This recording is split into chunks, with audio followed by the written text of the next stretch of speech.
Capítulo 77. Diante do governador romano. Cristo estava atado como prisioneiro na sala do julgamento de Pilatos, o governador romano. Em torno dele estava a guarda de soldados. A sala rapidamente se enchia de espectadores. Do lado de fora estavam os juízes do sinédrio, sacerdotes, líderes religiosos e a multidão. Depois de condenar Jesus, o sinédrio tinha ido a Pilatos para que ele confirmasse e executasse a sentença. Esses oficiais judeus não podiam entrar em um tribunal romano. De acordo com sua lei cerimonial, ficariam contaminados e, portanto, impedidos de tomar parte na festa da Páscoa. Eles não enxergavam o ódio assassino que havia manchado o coração deles. Não haviam quem, desde que rejeitaram a Cristo, o verdadeiro Cordeiro Pascual, a grande festa já não tinha sentido para eles. Pilatos olhou para o Salvador com olhos nada amistosos. Chamando às pressas do seu quarto de dormir, ele estava determinado a fazer seu trabalho o mais rápido possível. Assumindo sua expressão mais severa, voltou-se para ver que tipo de homem tinha que interrogar. Ele olhou atentamente para Jesus. Pilatos já havia lidado com toda a espécie de criminosos, mas nunca um homem com essa bondade e nobreza tinha sido levado perante ele. Em seu rosto não viu nenhum sinal de culpa, medo, atrevimento ou arrogância. Viu um homem cuja expressão trazia a assinatura do céu. O melhor lado da natureza de Pilatos foi despertado. Sua esposa tinha dito a ele algo sobre os maravilhosos atos que o profeta Galileu havia realizado, curando os doentes e ressuscitando os mortos. Ele se lembrou de rumores que tinha ouvido de várias fontes. Exigiu então que os judeus declarassem suas acusações contra o prisioneiro. Quem é esse homem para que vocês o trouxeram? Eles responderam que ele era um enganador chamado Jesus de Nazaré. Outra vez, Pilatos perguntou: que acusações vocês têm contra esse homem? Os sacerdotes não responderam a essa pergunta. Irritados, disseram: se ele não fosse criminoso, não o teríamos entregado a ti. João, capítulo 18, versos 29 e 30. Quando o sinédrio traz um homem considerado digno de morte para você, há necessidade de pedir uma acusação contra ele? Eles esperavam que Pilatos cedesse ao pedido deles sem passar por muitas preliminares. Antes disso, Pilatos já tinha apressadamente condenado à morte homens que não mereciam morrer. Em sua opinião, pouco importava se um prisioneiro era inocente ou culpado. Os sacerdotes esperavam que, dessa vez, Pilato infligisse a pena de morte a Jesus sem que o ouvisse. Entretanto, algo naquele prisioneiro conteve Pilatos, e ele não se atreveu a proceder daquela maneira. Lembrou-se de como Jesus tinha ressuscitado Lázaro, um homem que estivera morto por 4 dias, e decidiu que devia conhecer as acusações contra ele e saber se elas podiam ser comprovadas. Se o julgamento de vocês é suficiente, ele disse, por que trazem o prisioneiro para mim? Levem-no e julguem-no conforme a lei de vocês. Os sacerdotes disseram que já tinham dado uma sentença sobre ele, mas que precisavam da sentença de Pilatos para validar a deles. Qual é a sentença de vocês? Perguntou Pilatos. Morte, responderam eles, e pediram que Pilatos fizesse cumprir a sentença. Eles assumiram a responsabilidade do resultado. Embora fosse fraco em força moral, Pilatos se recusou a condenar Jesus até que eles trouxessem uma acusação contra ele. Os sacerdotes estavam em um dilema. Não deviam permitir a impressão de que Jesus tinha sido preso por motivos religiosos, pois isso não teria peso com Pilatos. Deviam dar a impressão de que Jesus era um ofensor político. Os romanos estavam em constante alerta para reprimir qualquer coisa que pudesse originar um levante. Em desespero, os sacerdotes chamaram uma testemunha falsa e começaram a acusá-lo, dizendo: encontramos esse homem subvertendo a nossa nação. Ele proíbe o pagamento de impostos a César e se declara ele próprio o Cristo, um rei. Lucas, capítulo 23, verso 2. 3 acusações. Os sacerdotes sabiam disso, mas estavam dispostos a cometer perjúrio. Pilatos convencido da trama. Pilatos não acreditou que o prisioneiro havia tramado contra o governo. Estava convencido de que havia uma conspiração para destruir um homem inocente.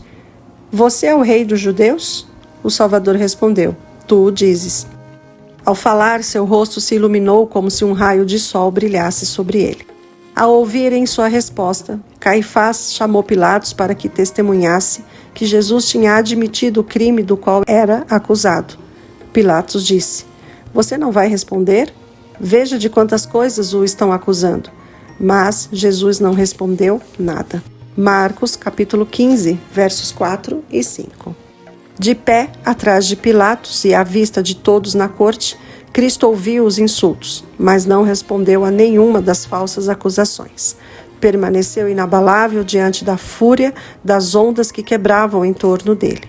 Era como se fortes surtos de ira a se levantar como ondas do oceano se quebrassem ao seu redor, mas sem o tocar. Seu silêncio era como se brilhasse uma luz do homem interior para o exterior. Pilatos ficou atônito. Será que esse homem não se importava com a própria vida? Ao olhar para Jesus, sentiu que não podia ser tão injusto quanto os sacerdotes, que gritavam raivosamente. Para escapar do tumulto da multidão, Pilatos levou Jesus para um lado e outra vez perguntou: Você é o rei dos judeus? Jesus não respondeu diretamente. O Espírito Santo estava trabalhando no coração de Pilatos, dando a ele oportunidade para que reconhecesse sua convicção. Essa pergunta é tua, ou outros te falaram a meu respeito. João, capítulo 18, verso 34. Ele perguntou. Pilatos entendeu o que Jesus quis dizer, mas não queria reconhecer a convicção que pesava sobre ele. Acaso sou judeu? Ele disse. Foram o seu povo e os chefes dos sacerdotes que entregaram você a mim. Que é que você fez? Jesus tenta salvar Pilatos. Jesus não deixou Pilatos sem maior luz. De maneira clara, deu-lhe a entender que não estava em busca de um trono terrestre. O meu reino não é deste mundo, ele disse. Se fosse, os meus servos lutariam para impedir que os judeus me prendessem. Mas agora o meu reino não é daqui. Então, você é rei, disse Pilatos. Jesus respondeu: Tu dizes que sou rei. De fato, por esta razão nasci, e para isso vim ao mundo, para testemunhar da verdade. Todos que são da verdade me ouviram. Cristo queria que Pilatos entendesse que somente recebendo e assimilando a verdade, a sua natureza em ruínas poderia ser reconstruída. A mente de Pilatos estava confusa. Seu coração se comoveu com um grande desejo de saber o que era realmente a verdade e como poderia obtê-la. O que é a verdade? Perguntou ele, mas não esperou pela resposta. Os sacerdotes estavam clamando por ação imediata. Saindo para onde estavam os judeus, ele declarou enfaticamente: Não acho nele motivo algum de acusação. Quando os sacerdotes e anciãos ouviram isso de Pilatos, seu desapontamento e raiva passaram do limite. Ao verem que Pilatos poderia soltar Jesus, pareciam dispostos a despedaçá-lo. Em altos brados, denunciaram Pilatos e o ameaçaram com a censura do governo romano. Acusaram-no de se recusar a condenar Jesus, que, afirmavam eles, tinham se posicionado contra César. Vozes zangadas declararam que a influência de Jesus, no sentido de incitar uma revolta, era bem conhecida por todo o país. Ele está subvertendo o povo em toda a Judéia com seus ensinamentos. Começou na Galileia e chegou até aqui. Lucas, capítulo 23, verso 5. Até ali, Pilatos não pensava em condenar a Jesus. Ele sabia que os judeus o haviam acusado por causa do ódio e do preconceito. A justiça exigia que Cristo fosse solto. Se ele se recusasse a entregar Jesus nas mãos do povo, o resultado poderia ser uma revolta, e isso ele tinha medo de enfrentar. Ao ouvir que Cristo era da Galileia, decidiu mandá-lo para Herodes, o governador dessa província, que estava em Jerusalém. Dessa maneira, Pilatos pensou em passar a responsabilidade para Herodes. Pensou também que essa seria uma boa oportunidade para resolver uma antiga disputa entre ele e Herodes. E assim foi. O julgamento do Salvador serviu de pretexto para a reaproximação dos dois magistrados. Em meio aos insultos da turba, Jesus foi apressadamente levado para Herodes. Quando Herodes viu Jesus, ficou muito alegre. Ele tinha ouvido falar dele e esperava vê-lo realizar algum milagre. Esse Herodes era aquele cujas mãos estavam manchadas com o sangue de João Batista. Da primeira vez que ouviu falar de Jesus, ele ficou aterrorizado e disse: João ressuscitou dos mortos. Marcos capítulo 6, verso 16. Mesmo assim, queria ver Jesus. Agora que tinha a oportunidade de salvar a vida desse profeta, o rei esperava afastar para sempre a lembrança daquela cabeça ensanguentada trazida para ele em uma bandeja. Ele também queria satisfazer sua curiosidade e achou que, se oferecesse a Cristo uma perspectiva de soltura, ele iria fazer qualquer coisa que lhe pedissem. Quando o Salvador foi levado para dentro, os sacerdotes e anciãos insistiram veementemente em suas acusações contra ele. Herodes exigiu silêncio e ordenou que as correntes que prendiam Jesus fossem removidas. Ao mesmo tempo, acusou os inimigos de Cristo de o tratarem com aspereza.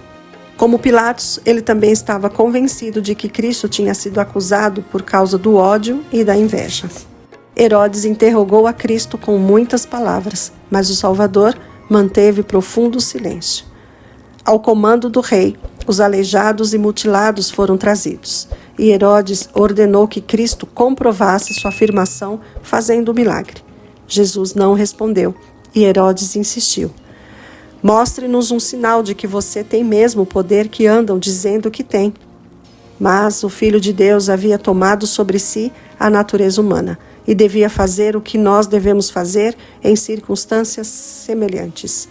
Portanto, não realizaria um milagre para se salvar da dor e da humilhação que nós devemos suportar em situações similares. Herodes prometeu que, se Cristo realizasse algum milagre, seria solto. Os acusadores de Cristo temeram que ele fizesse um milagre. Essas manifestações seriam um golpe mortal para os planos deles, podendo até custar-lhes a vida. Levantando a voz, os sacerdotes e líderes religiosos declararam: Ele é um traidor, um blasfemo. Ele faz seus milagres por meio dos poderes do príncipe dos demônios. A consciência de Herodes agora estava muito menos sensível do que daquela vez em que tremeu de horror ao ouvir Herodias pedir a cabeça de João Batista. Suas percepções morais tinham se tornado cada vez mais degradadas, como resultados de sua vida silenciosa e imoral. Agora ele poderia até se gabar do castigo que impusera a João por ousar repreendê-lo. Agora ameaçava Jesus, declarando ter o poder para condená-lo. Mas Jesus não deu nenhuma indicação de ter escutado sequer uma palavra. Herodes ficou irritado por esse silêncio, que parecia mostrar total indiferença à sua autoridade. Irado, novamente ameaçou Jesus, que continuava imóvel e em silêncio. A missão de Cristo não era satisfazer curiosidades. Se pudesse ter pronunciado alguma palavra para curar indivíduos doentes pelo pecado, ele não teria se mantido calado. Mas não teve nenhuma palavra para os que, com os pés profanos, pisoteavam a verdade. Herodes havia rejeitado a verdade a ele comunicada pelo maior de todos os profetas e não receberia nenhuma outra mensagem. A majestade do céu não dirigia mais sua voz a ele. Os lábios de Cristo foram fechados para o arrogante rei que não sentia necessidade de um Salvador. O rosto de Herodes ficou contraído de raiva. Irado, denunciou Jesus como impostor. Depois disse a Cristo: Se você não apresentar provas da sua afirmação, vou entregar-lhe aos soldados e ao povo. Se você for um impostor, merece a morte. E se for o Filho de Deus, faça um milagre e se salve. Mal terminara de falar essas palavras e a multidão, como feras selvagens, avançou sobre a sua presa. Eles arrastaram Jesus de um lugar para o outro e Herodes se juntou à multidão na tentativa de humilhar o Filho de Deus. Não fosse pela intervenção dos soldados romanos, o Salvador teria sido feito em pedaços. Herodes e os seus soldados ridicularizaram-no e zombaram dele e o vestiram com um manto esplêndido. Lucas, capítulo 23, verso 11. Os soldados romanos se uniram aos ultrajantes insultos. Tudo o que aqueles soldados corrompidos puderam instigar foi lançado sobre o Salvador. Sua paciência, no entanto, permaneceu inabalável. Alguns estremeceram diante de Jesus. Houve alguns que estremeceram na presença de Cristo. Alguns dos que vieram adiante para zombar dele deram meia volta e atemorizaram, se calaram. Herodes estava convicto. Os últimos raios de luz misericordiosa incidiram sobre o seu coração endurecido pelo pecado. A divindade tinha brilhado por meio da humanidade. Herodes sentiu que estava contemplando a Deus em seu trono. Insensível como estava, não ousou confirmar a condenação de Cristo e mandou Jesus de volta para o tribunal romano. Pilatos ficou decepcionado quando os judeus voltaram com o prisioneiro. Ele os fez lembrar que já tinha interrogado Jesus e que não encontrara nele nenhum crime. Eles não conseguiram elaborar uma única acusação. Herodes, compatriota deles, também não havia encontrado nele nada que fosse digno de morte. Portanto, eu o castigarei e depois o soltarei. Foi nesse instante que Pilatos mostrou sua fraqueza. Jesus era inocente, mas Pilatos estava disposto a sacrificar a justiça a fim de calar os acusadores de Cristo. Isso o colocou em desvantagem, e a multidão se aproveitou da sua indecisão. Se desde o começo Pilatos tivesse se mantido firme, recusando-se a condenar o homem em quem não encontrara crime algum, teria quebrado a corrente fatal que o manteria preso ao remorso pelo resto da vida. Cristo teria sido levado à morte, mas a culpa não cairia sobre Pilatos. No entanto, Pilatos tinha gradualmente violado sua consciência e agora se encontrava quase impotente nas mãos dos sacerdotes e líderes religiosos. A última chance de Pilatos. Nem mesmo nessa ocasião Pilatos foi deixado ir agir às cegas. Um anjo tinha visitado sua esposa em sonho, na qual ela falava com o Salvador. A esposa de Pilatos não era judia, mas ao olhar para Jesus em seu sonho, soube que ele era o príncipe de Deus. Viu Pilatos entregar Jesus ao castigo depois de ter declarado: "Não acho nele motivo algum de acusação." Também viu entregando Cristo para os seus assassinos. Viu a cruz levantada, a terra envolta pelas trevas e ouviu o brado misterioso: "Está consumado." Outra cena ainda impressionou seu olhar. Ela viu Cristo sentado em uma grande nuvem branca e seus assassinos fugindo da sua gloriosa presença. Com um grito de pavor, ela acordou e escreveu algumas palavras de advertência para Pilatos. O mensageiro abriu caminho entre a multidão e entregou para Pilatos o bilhete de sua esposa, o qual dizia: "Não se envolva com este inocente, porque hoje em sonho sofri muito por causa dele." Mateus capítulo 27, verso 19. Pilatos empalideceu. Suas contraditórias emoções o deixaram confuso. Enquanto se demorava para agir, os sacerdotes e líderes religiosos estavam inflamando os ânimos do povo. Lembrou-se então de um costume que poderia servir para obter a libertação de Cristo. Era comum, por ocasião dessa festa, que um prisioneiro da escolha do povo fosse solto. Não havia sombra de justiça naquele costume, mas os judeus o apreciavam muito. Nessa ocasião, as autoridades romanas mantinham em custódia um prisioneiro chamado Barrabás, que estava sob sentença de morte. Esse homem alegava ter autoridade para estabelecer uma nova ordem de coisas. Tudo o que pudesse obter por meio de roubos e assaltos, ele o fazia. Havia conseguido seguidores entre o povo e atiçado uma revolta contra o governo romano. Sob uma capa de entusiasmo religioso, estava um criminoso empedernido, dado à rebelião e à crueldade. Ao oferecer ao povo uma escolha entre esse homem e o inocente Salvador, Pilatos achou que podia despertar um sentimento de justiça neles. "Qual desses vocês querem que lhes soltem? Barrabás ou Jesus, chamado Cristo?" A resposta veio como se fosse o rugido de animais selvagens. "Solta-nos Barrabás." Achando que o povo não tinha entendido sua pergunta, Pilatos perguntou: "Vocês querem que eu lhes solte o rei dos judeus?"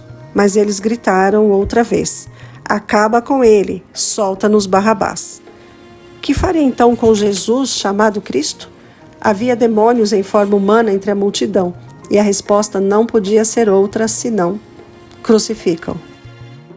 Pilatos não antevê as consequências. Pilatos não tinha pensado que a situação chegaria a esse ponto. Ele teve medo de entregar um homem inocente à morte mais cruel que poderia ser infligida.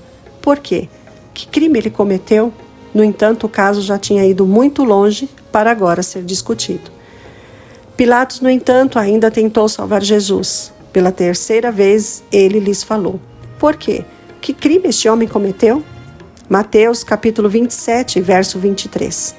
Mas a simples menção do seu nome causou uma enorme agitação no povo, e todos gritavam bem alto: crucifica-o, crucifica-o. Desfalecido e coberto de feridas, Jesus foi açoitado.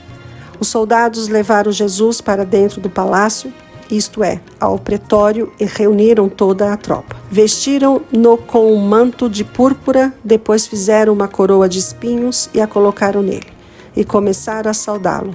Salve, Rei dos Judeus!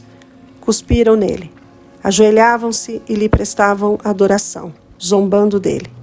De vez em quando, alguma mão perversa batia na coroa, fazendo com que os espinhos se enterrassem em sua fronte e o sangue corresse pelo seu rosto. Enlouquecida, a multidão rodeou o Salvador do mundo. As zombarias e os escárnios se misturavam às maldições blasfemas. Satanás liderava a turba. Era seu plano, se possível fosse, provocar o Salvador ao revide ou à realização de um milagre para se libertar. Bastava uma mancha em sua vida humana para que o Cordeiro de Deus se tornasse uma oferta imperfeita e a redenção da humanidade um fracasso. Entretanto, com perfeita serenidade, ele se submeteu aos ultrajes e insultos mais vis. Os inimigos de Cristo tinham exigido o milagre como prova de sua divindade. Agora, eles tinham uma evidência muito maior do que qualquer outra que já tivesse pedido. Sua mansidão e paciência eram provas de sua revelação com Deus. As gotas de sangue que brotavam de sua testa ferida eram a garantia de sua unção como nosso sumo sacerdote, realizada com o óleo da alegria. Hebreus capítulo 1, verso 9. Foi grande a ira de Satanás ao ver que o Salvador não havia se afastado em nenhum detalhe da vontade do seu Pai. Transigir leva à ruína. Ao entregar-se Jesus para ser açoitado, Pilatos esperava que a multidão decidisse que esse castigo bastasse. Com aguçada percepção, os judeus viram a fraqueza que significava castigar um homem que tinha sido declarado inocente. Eles estavam decididos a não deixar que soltassem a Jesus. Pilatos mandou que trouxessem Barrabás ao tribunal e apresentou os dois prisioneiros, um ao lado do outro. Apontando para o Salvador, disse: eis o homem. Ali estava o Filho de Deus, despido até a cintura. Suas costas exibindo marcas de chicotadas de onde o sangue corria abundantemente.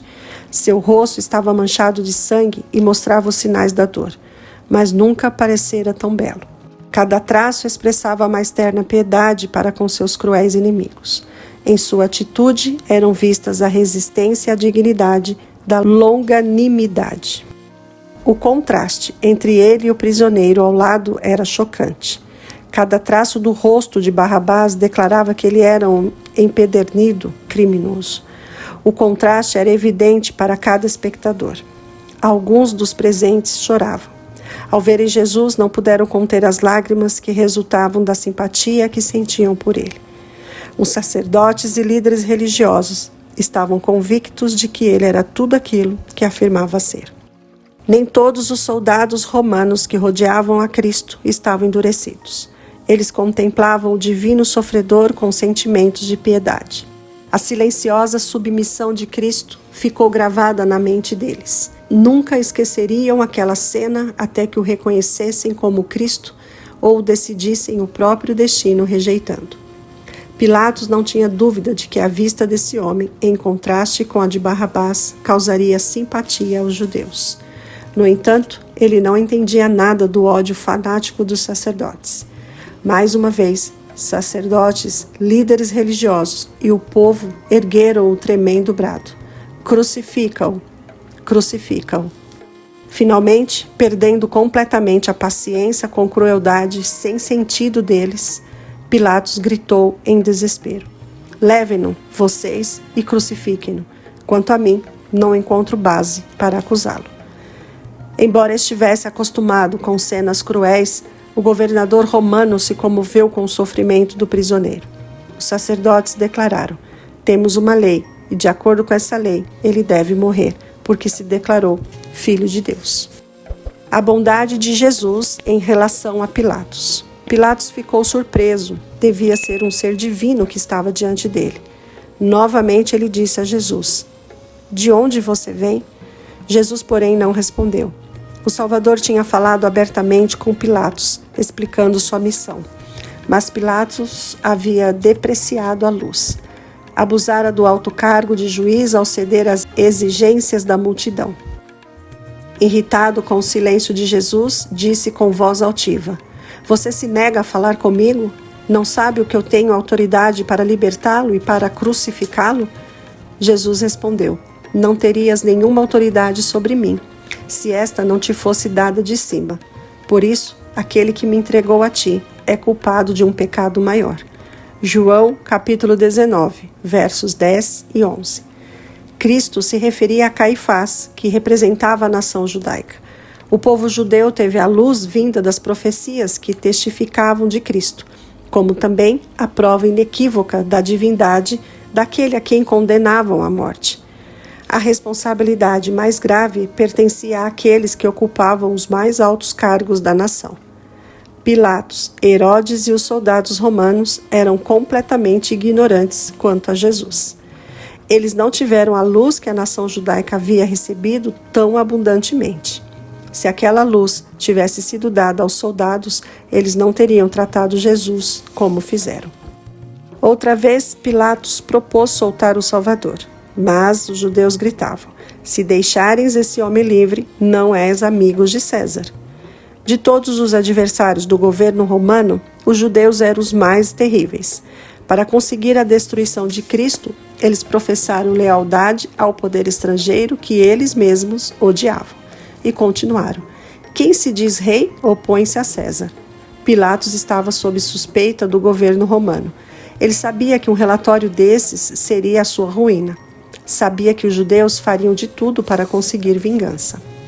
Pilatos apresentou Jesus ao povo, dizendo: eis o rei de vocês. De novo se ouviram os gritos enlouquecidos: mata, mata, crucifica-o, com voz que foi ouvida perto e longe. Pilatos perguntou: devo crucificar o rei de vocês? Mas de lábios profanos e blasfemos vieram as palavras: não temos rei, senão César. Ao escolher um governador pagão, a nação judaica rejeitou a Deus como seu rei.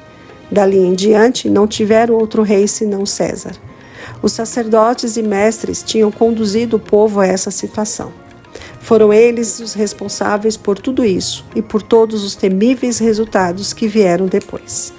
O pecado de uma nação, bem como a sua ruína, se deveram aos líderes religiosos. Quando Pilatos percebeu que não estava obtendo nenhum resultado, mas, pelo contrário, estava se iniciando um tumulto, mandou trazer água, lavou as mãos diante da multidão e disse: estou inocente do sangue deste homem. A responsabilidade é de vocês. Mateus, capítulo 27, verso 24. Pilatos olhou para o Salvador e disse a si mesmo: ele é um Deus. Virando-se para a multidão, declarou: estou limpo desse sangue. Vocês podem crucificá-lo, mas eu o declaro justo. Possa aquele que ele afirma ser seu pai julgar vocês, não a mim pelo que se fez hoje aqui. E disse a Jesus: perdoe-me por este ato, eu não posso salvar você. Depois de açoitarem Jesus mais uma vez, Pilatos o entregou para ser crucificado. Pilatos desejou libertar Jesus, mas viu que não poderia fazer isso e ainda assim manter seu cargo. Preferiu sacrificar uma vida inocente a perder seu poder terrestre. Quantos, de maneira semelhante, sacrificam seus princípios? A consciência e o dever apontam para um caminho e o interesse próprio para outro. A corrente vai na direção errada e todos os que condescendem com o mal são arrastados para as densas trevas da culpa. Apesar de suas preocupações, exatamente aquilo que Pilatos temia aconteceu. Ele foi deposto de sua alta posição e afligido pelo remorso e pelo orgulho ferido. Pouco tempo depois da crucifixão, deu fim à própria vida. Quando Pilatos se declarou inocente do sangue de Cristo, Caifás respondeu desafiadoramente: que o sangue dele caia sobre nós e sobre nossos filhos. A turba fez eco e essas terríveis palavras, como um rugido quase selvagem de vozes: que sangue dele caia sobre nós e sobre nossos filhos. O povo de Israel tinha feito sua escolha. Barrabás, o ladrão e o assassino, o representante de Satanás. Cristo, o representante de Deus, foi por eles rejeitado. Fazendo essa escolha, eles aceitavam aquele que desde o princípio foi mentiroso e assassino. Satanás era o seu líder e eles teriam de suportar o seu domínio. Os judeus tinham clamado: que o sangue dele caia sobre nós e sobre nossos filhos. Essa oração foi ouvida. O sangue do Filho de Deus caiu sobre seus filhos e os filhos dos seus filhos.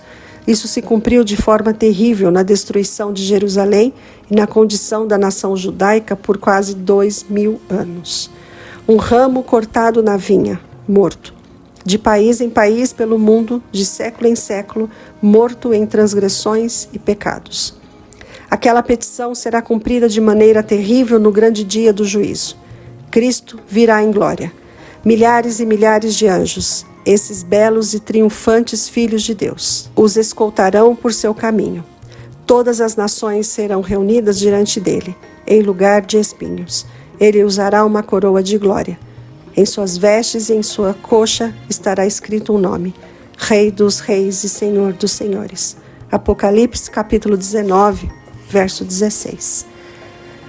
Os sacerdotes e líderes religiosos verão novamente a cena do tribunal. Cada incidente ali ocorrido aparecerá escrito como em letras de fogo. Então, os que rogaram que o sangue dele caia sobre nós e sobre nossos filhos receberão a resposta para a sua petição. E em terrível agonia e horror, eles clamarão às rochas e montanhas: caiam sobre nós. Apocalipse capítulo 6, versos 16 e 17.